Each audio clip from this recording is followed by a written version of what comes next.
osmotic pressure is the fourth colligative property. And before starting this osmotic pressure, हमें समझना है osmosis क्या होता है. What is osmosis? Osmosis. And remember, osmotic pressure is the colligative property. Osmosis is not a colligative property. Osmosis is the name of a phenomenon, name of a process. Osmotic pressure है आपकी colligative property. ये एक phenomenon का नाम है, ये एक तरह से एक प्रोसेस का नाम है ऑस्मोसिस. तो ऑस्मोसिस को समझते हैं. ऑस्मोसिस होता है अगर हमारे पास, तो ये की पॉइंट में लिख दीजिए, osmotic pressure is the colligative property, not osmosis. तो ऑस्मोसिस को समझते हैं. ऑस्मोसिस है क्या? देखिए, सिंपल सी बात है. बायो के बच्चे जानते हैं. ड्राई फ्रूट्स ले लीजिए,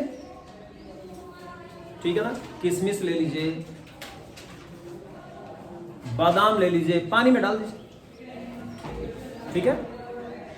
तो किशमिश के बारे में तो बड़े अच्छे से आप जानते हैं कि कुछ टाइम के बाद में वो क्या हो जाती है, स्वेल हो जाती है, फूल जाती है, पानी उसके अंदर पेनिट्रेट कर जाता है, ठीक है. और किशमिश के ऊपर, अनियंस के ऊपर, टमाटोज के ऊपर, जितनी भी वेजिटेबल्स हैं उन सब के ऊपर एक बहुत बारीक सी जो है झिल्ली होती है. हिंदी में इसको हम झिल्ली बोलते हैं. सेमी परमेबल मेम्ब्रेन, क्या कहते हैं इसको? Semi permeable membrane. तो जो मेम्ब्रेन है वो मेम्ब्रेन सिर्फ वाटर के मॉलिक्यूल को पेनिट्रेट होने के लिए अलाउ करती है, सोल्यूट के मॉलिक्यूल्स को नहीं. उसमें जो पोर्स हैं उस मेम्ब्रेन के अंदर, उनका साइज, उसमें से सिर्फ कौन से मॉलिक्यूल पास होके जा सकते हैं? कौन से मॉलिक्यूल? सोल्वेंट के, सोल्यूट के, ठीक है. तो यहां पर हमने उसी प्रोसेस को समझना है कि भाई मैं ये एक कंटेनर लेता हूं और इस कंटेनर में मैंने यहां पर लगा दिया एक semi permeable membrane, SPM, this is semi permeable membrane. एक तरफ ले लिया जाता है, यहां पर ले लिया जाता है प्योर सोल्वेंट, और भाई यहां पर ले लिया जाता है सॉल्यूशन.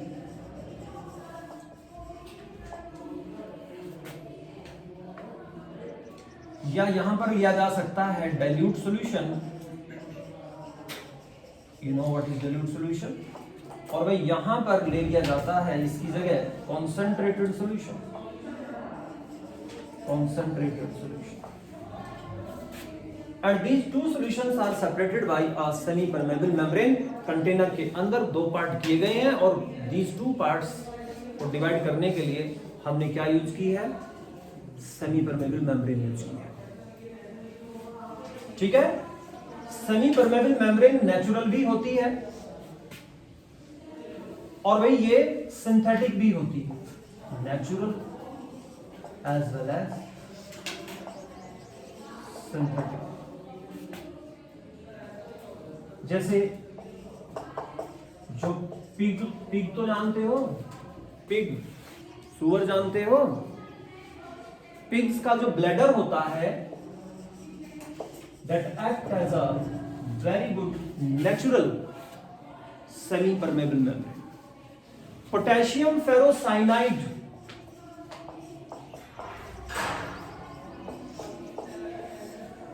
इस कंपाउंड की सिंथेटिक सेमी परमेबल मेम्ब्रेन बनाई जा सकती है. तो यहां पर मैंने एक सेमी परमेबल मेम्ब्रेन लगाई, ठीक है. और भाई इस जगह पर, यहां पर इस सॉल्यूशन पर मैंने एक बारीक सी ट्यूब लगा दी, ऐसे एक ट्यूब लगा दी, ठीक है.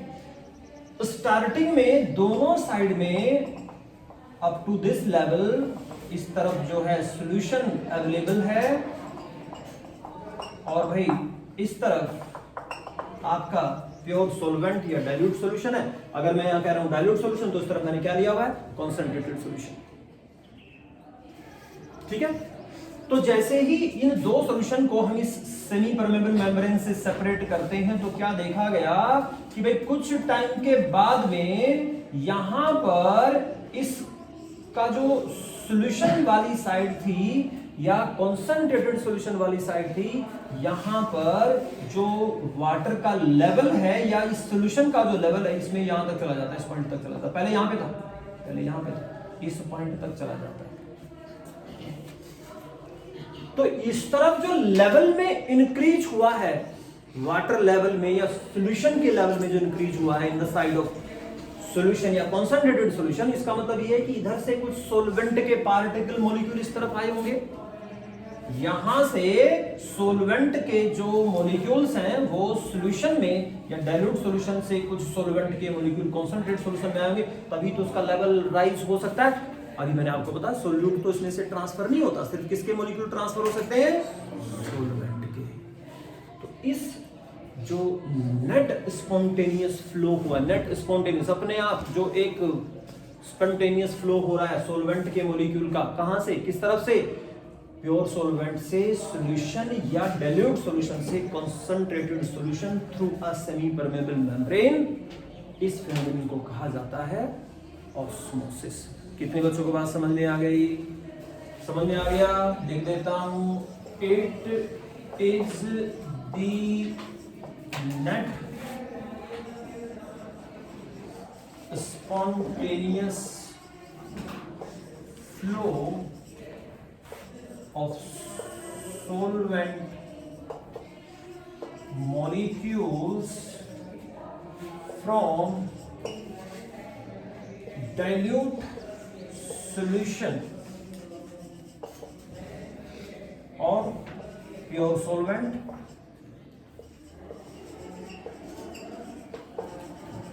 to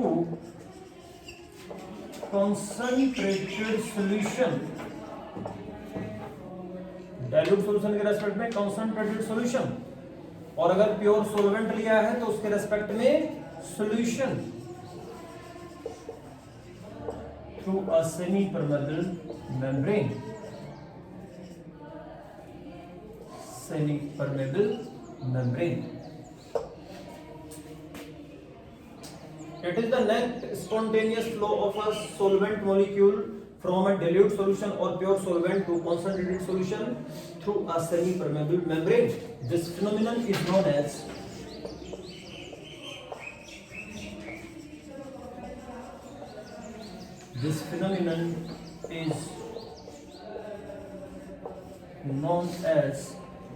osmosis. क्या कहते हैं इस फिनोमिनन को? ऑस्मोसिस कहते हैं। समझ में पॉइंट आ गया ठीक से? तो बेटा जो नेट स्पॉन्टेनियस फ्लो होता है सॉल्यूशन की ओर को सॉल्वेंट से या डाइल्यूट सॉल्यूशन से concentrated solution through a semi-permeable membrane, this phenomenon is known as osmosis. क्या ये बात समझ में आ गई? अच्छा, ये नेट स्पॉन्टेनियस फ्लो है, बस आपने SPM सेमी परमेबल मेम्ब्रेन लगाने की जरूरत है, बाकी कुछ नहीं, अपने आप हो जाएगा। ठीक है, तो इसका मतलब इस ऑस्मोसिस के लिए डेल्टा जी की वैल्यू क्या होगी, जल्दी बताएं। स्पॉन्टेनियस फ्लो है, net spontaneous flow, delta G will be negative. Spontaneous process के लिए डेल्टा जी की वैल्यू नेगेटिव में होती है। क्या ये बात समझ में आ गई? क्या ये पॉइंट सबको समझ में आ गया ठीक से? तो ऑस्मोसिस में क्या है, जल्दी से बोल करके बताएं। वो फिनोमिनन जिसमें सॉल्वेंट के मॉलिक्यूल का स्पॉन्टेनियस फ्लो होता है, किधर से किधर को, सॉल्वेंट टू सॉल्यूशन और dilute solution to concentrated solution through a semi permeable membrane. क्या ये बात ठीक से समझ में आ गई? इसमें एक छोटी सी टर्म है जो भाई बायो के बच्चे तो पहले से जानते हैं, नीट वाले बच्चे जानते हैं इसको, जरा जेई वाले थोड़ा सा बात समझ लें। अगर हमारे पास में प्योर सॉल्वेंट यानी प्योर वाटर है, पानी रखा हुआ है, और पानी के अंदर शुगर डाल के या कोई सॉल्यूट डिसोल्व करके मैंने एक सॉल्यूशन बनाया, तो सॉल्वेंट का और सॉल्यूशन में दोनों में बेसिक डिफरेंस क्या है? प्योर वाटर की अपनी एक पोटेंशियल होती है, पावर होती है, जिसे हम कहते हैं वाटर पोटेंशियल, क्या कहते हैं इसको, वाटर पोटेंशियल या सोलवेंट पोटेंशियल। तो वाटर का जो पोटेंशियल है, उसका जो पोटेंज है, उसकी जो पावर है, जो वो प्योर फॉर्म में है, उसकी वैल्यू हाई होती है, ज्यादा होती है। जैसे ही उसमें कोई सोल्यूट मिलाया तो वाटर का जो वाटर पोटेंशियल है वो क्या हो जाता है, कम हो जाता है। उस वाटर पोटेंशियल को मेंटेन करने के लिए low concentration to high concentration water के मॉलिक्यूल्स का फ्लो होता है। तो सीधी सी बात क्या है, प्योर वाटर का वाटर पोटेंशियल क्या होगा, प्योर वाटर, इसका वाटर पोटेंशियल मैं लिख रहा हूं कि इसका वाटर पोटेंशियल है P, वाटर पोटेंशियल।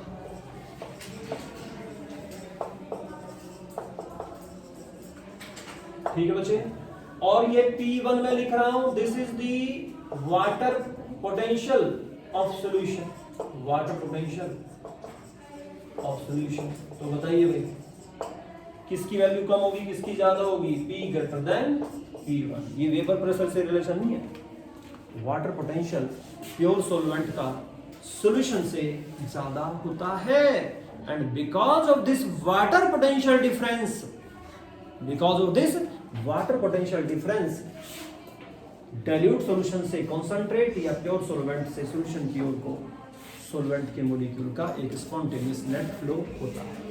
क्या बात समझ में आ गई? एक टर्म होती है डिफ्यूजन, डिफ्यूजन, डिफ्यूजन, एक लाइन में समझिए डिफ्यूजन। डिफ्यूजन क्या होता है? इंटरमिक्सिंग होती है टू या दो से ज्यादा कंपोनेंट की स्पॉन्टेनियसली, उसे कहा जाता है डिफ्यूजन। ठीक है, जैसे गैसों के केस में डिफ्यूजन पढ़ा था 11th क्लास में कि आपके पास में एक गैस है हाइड्रोजन, दूसरी गैस है ऑक्सीजन, तो हाइड्रोजन ऑक्सीजन में और ऑक्सीजन हाइड्रोजन में इंटरमिक्स होती है। तो intermixing of gases, intermixing of liquids, intermixing of liquid and solid, intermixing of solid and solid, उसे कहा जाता है डिफ्यूजन। तो डिफ्यूजन बेसिकली क्या है? It is the intermixing of, लिख पा रही है लड़की? It is the intermixing of two components, it is the intermixing of two components. और ये इंटरमिक्सिंग बेटा मैंने कहां पर बताई, कहां पर पॉसिबल है? ये इंटरमिक्सिंग आपकी पॉसिबल है गैस में, गैस एंड गैस की इंटरमिक्सिंग पॉसिबल है, लिक्विड में ये इंटरमिक्सिंग पॉसिबल है, और थोड़ी सी इंटरमिक्सिंग सॉलिड में भी पॉसिबल है। ठीक है ना? तो गैस, लिक्विड, सॉलिड तीनों में डिफ्यूजन होता है। ऑस्मोसिस जो होता है ये सिर्फ और सिर्फ कहां पर पॉसिबल है? It is only possible in liquids. ये गैस और सॉलिड में पॉसिबल नहीं होता। क्या बात समझ में आ गई? Have you got this point? Water लिया, वाटर में थोड़ी सी शुगर मिला दी, वाटर लिया, शुगर मिला दी, तो वाटर में जैसे शुगर मिलाता हूं तो शुगर का क्या होता है? डिफ्यूजन स्टार्ट हो जाता है, मिक्सिंग स्टार्ट हो जाती है, किसमें? पानी में। This process is known as diffusion. ठीक है? तो ऑस्मोसिस जो है that is only possible in case of liquids, diffusion is possible in all three state, gas, liquid and solid. अगर आपके पास में एक गोल्ड का पीस लिया आपने, दैट इज अ सॉलिड, उसे आप एक आयरन की शीट के कांटेक्ट में रख देते हैं, that is also a solid, दोनों को ऐसे कांटेक्ट में रख देते हैं। आफ्टर 2 ईयर, 3 ईयर, 4 ईयर आप उसको चेक करते हैं तो पता चलेगा कि आयरन में थोड़े से बहुत कम क्वांटिटी में, क्योंकि सॉलिड में डिफ्यूजन बड़ा स्लो होता है, आयरन के अंदर थोड़े से गोल्ड के पार्टिकल आ जाएंगे उस लेयर में जो एक दूसरे के कांटेक्ट में है, और जहां पर गोल्ड है, गोल्ड की लेयर में कुछ पार्टिकल आयरन के आ जाएंगे। उनकी बड़ी स्लो इंटरमिक्सिंग होती है। ठीक है भाई, ये बात समझ में आ गई? अच्छा, दूसरी पॉइंट ये, जो डिफ्यूजन होता है, डिफ्यूजन में किधर से किधर को मॉलिक्यूल का फ्लो होता है, जल्दी बताएं। शुगर रखी है, पानी है, तो किधर से किधर को मिक्सिंग होगी? जहां पर कंसंट्रेशन ज्यादा है वहां से पार्टिकल निकल निकल के पानी के अंदर फैलना शुरू करेंगे। और धीरे धीरे धीरे धीरे होमोजेनियस सॉल्यूशन मिक्सचर बन जाएगा। तो डिफ्यूजन कहां से कहां को होता है? हाई कॉन्सेंट्रेशन टू लो। और इसमें ऑस्मोसिस में क्या हो रहा है? किधर को फ्लो हो रहा है भाई? Low concentration to high concentration, mixing होगी। बात आ गई समझ में? बात समझ में आ गई? इसके बाद में एक और पॉइंट देखिए, इसमें किसी सेमी परमेबल मेम्ब्रेन की रिक्वायरमेंट नहीं होती। There is no need of a semi permeable membrane. लेकिन बेटा ये सेमी परमेबल मेम्ब्रेन के बिना नहीं पॉसिबल। सेमी परमेबल मेम्ब्रेन आपको चाहिए ही चाहिए, उसके बिना ये नहीं होगा। ये डिफरेंस है जो मुझसे लिखेंगे आगे की बातें। तो एक पॉइंट हो गया डेफिनेशन, दूसरा पॉइंट हो गया फ्लो ऑफ मॉलिक्यूल्स। इसमें सोल्यूट और सोलवेंट दोनों मॉलिक्यूल का फ्लो होता है। High concentration to low concentration flow होता है। इसमें सिर्फ सोलवेंट के मॉलिक्यूल का फ्लो होता है। कहां से कहां को? Low concentration to high. इसमें हाई टू लो। ये सिर्फ जो है आपका गैस, लिक्विड, सॉलिड तीनों में है। ये सिर्फ और सिर्फ लिक्विड्स में है। सेमी परमेबल मेम्ब्रेन चाहिए, सेमी परमेबल मेम्ब्रेन नहीं चाहिए। डिफ्यूजन की डायरेक्शन को जनरली हम चेंज नहीं कर सकते, लेकिन ऑस्मोसिस की डायरेक्शन को चेंज कर सकते हैं। अगर मैंने यहां पर इस पे बाहर से इस सॉल्यूशन पे इतना प्रेशर लगा दिया कि जो मॉलिक्यूल जितना लेवल यहां पर पहले ए पर था अभी बी पर आ गया, मैंने इसके ऊपर बाहर से इधर से प्रेशर लगाया, हाइड्रोस्टैटिक प्रेशर लगाया इसके। जब इसके ऊपर मैं इस तरफ सॉल्यूशन साइड में प्रेशर लगाता हूं तो क्या देखा गया कि जो सोलवेंट के मॉलिक्यूल इधर चले गए थे प्रेशर लगाने से, वो वापस यहीं पर आ जाते हैं। लेवल बी तक पहुंचा था, इतना प्रेशर लगाओ कि बी से फिर ये तक आ जाए।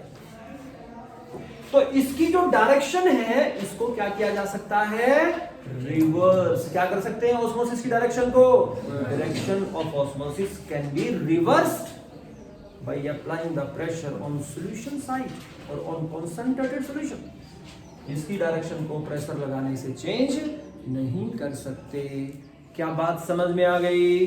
सो you have to write these 4 point of differences लिख लेंगे। नंबर 1 दोनों की definition, number 2 liquid, solid, gas, all 3 only liquid, ठीक है। Low concentration to high, high concentration to low, semi permeable membrane needed, no semi permeable membrane. और भाई तीसरा point, last point मैंने क्या बताया है कि its direction can be reversed, ठीक है।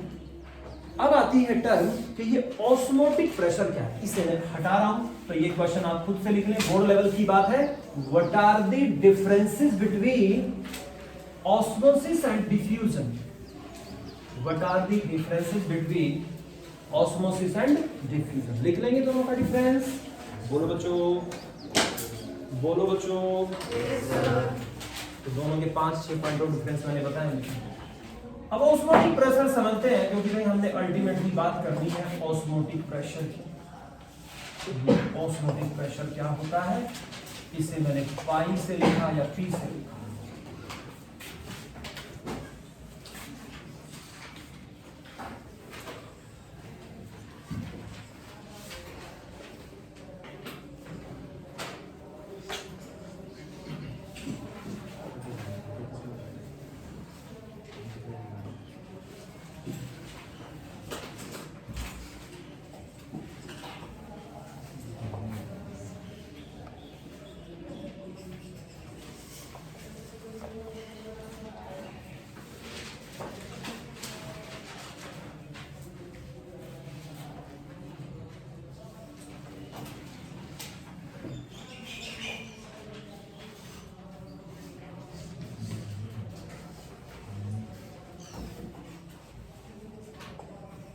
प्रेशर गॉज apparatus है प्रेशर को मेजर करने के लिए, that is a pressure gauge. यहां पर सॉल्वेंट के ऊपर एक बारीक सी, मैंने इसके ऊपर एक कैपिलरी टाइप ट्यूब लगा रखी, छोटी सी ट्यूब लगी। तो भाई यहां पे पूरे में क्या भरा हुआ है? इसमें सॉल्वेंट, इस पॉइंट तक सॉल्वेंट, पॉइंट ये प्रोसेस स्टार्ट होने से पहले की बात है। यहां पर ये आपका सॉल्यूशन। अब जरा बताएं, सॉल्वेंट के मॉलिक्यूल का फ्लो किधर से किधर को होगा? कोई आंसर? सॉल्वेंट के मॉलिक्यूल किस तरफ से किस तरफ को फ्लो करेंगे?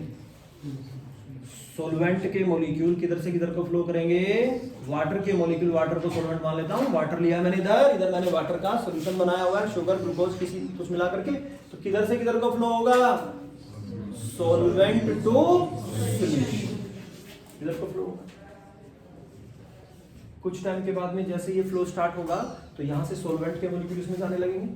तो ये जो आपका पिस्टन लगा हुआ है, इधर प्रेशर गोज लगा हुआ है, ये पॉइंट अगर पहले पॉइंट था, ये यहां पर इस पॉइंट को मैं ए कह रहा हूं, इसे मैं बी कह रहा हूं, इस पॉइंट को मैं डी कह रहा हूं। अब जैसे जैसे इधर को वाटर के मॉलिक्यूल शिफ्ट होंगे तो भाई इधर पानी जा रहा है, तो ये पानी एक्स्ट्रा क्या करेगा, इसके ऊपर बाहर की तरफ को प्रेशर लगाएगा, और ये जो पॉइंट डी पर आपका पिस्टन यहां तक था पहले, अब ये थोड़ा सा राइज करके, इसे ऊपर बना देता हूं, यहां पे चला जाता है। ठीक है, पहले मान लीजिए ये यहीं पे टिका हुआ था पिस्टन, इसके ऊपर ये पॉइंट डी था, ये ई पे चला जाता है। जैसे ही सिचुएशन आती है कुछ देर के बाद में पता चलता है कि अब ना तो ये लेवल नीचे जा रहा है और भाई ना ये लेवल ऊपर आ रहा है, स्टैटिक हो जाते हैं लोग, स्टैटिक इक्विलिब्रियम में आ जाते हैं, that means static equilibrium.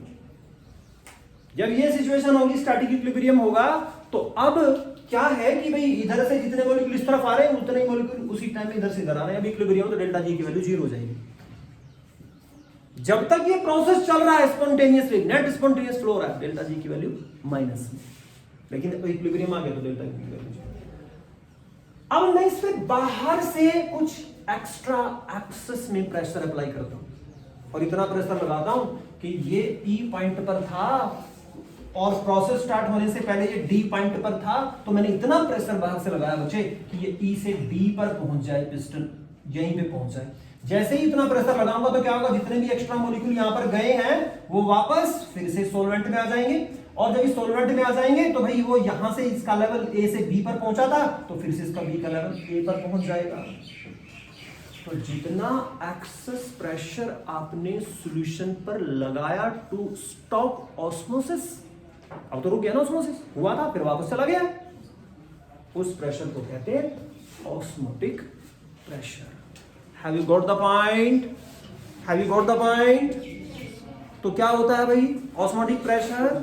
The excess pressure applied on the solution side, लिखो, the excess pressure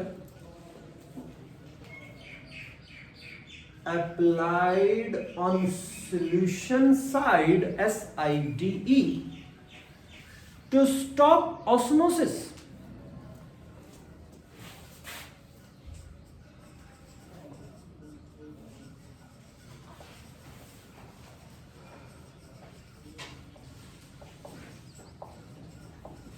Is to be applied on solution का मतलब understood है, the solvent and the solution. The excess pressure is to be applied on solution to stop osmosis.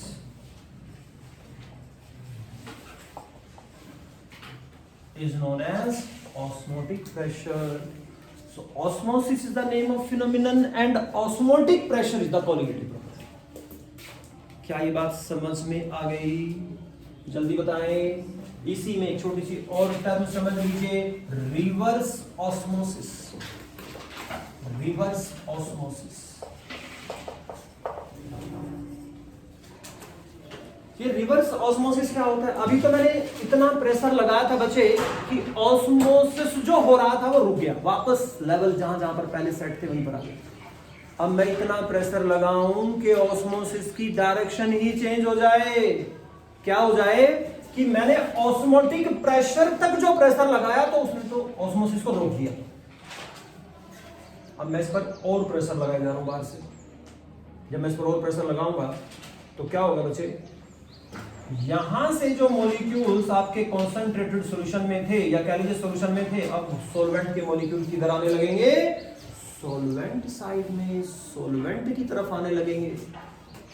मतलब osmosis की direction ही change कर दी कि solvent के molecule का flow किधर से किधर को होने लगे, सॉल्यूशन टू सॉल्वेंट या concentrated solution to dilute solution. इस फिनोमिनन को कहा जाता है रिवर्स ऑस्मोसिस। क्या कहते हैं इसको? क्या कहते हैं इसे? ठीक है ना? तो बेटा रिवर्स ऑस्मोसिस क्या है?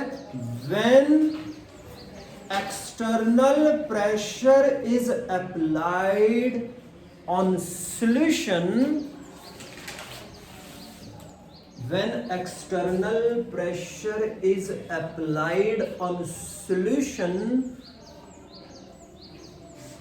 so that molecules of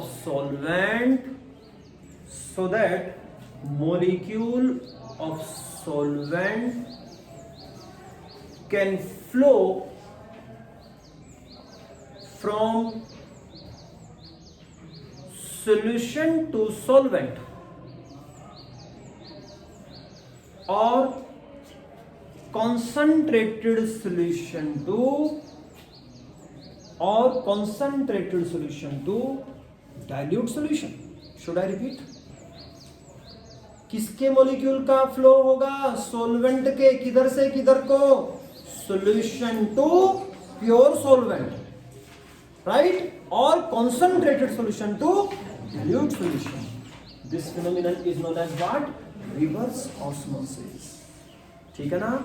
इस प्रोसेस को यूज किया जाता है। This process is used in desalination of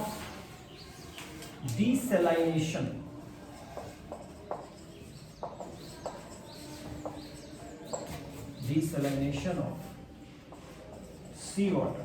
समुद्र के पानी से नमक को अलग करने के लिए इस प्रोसेस को यूज करते हैं। Desalination of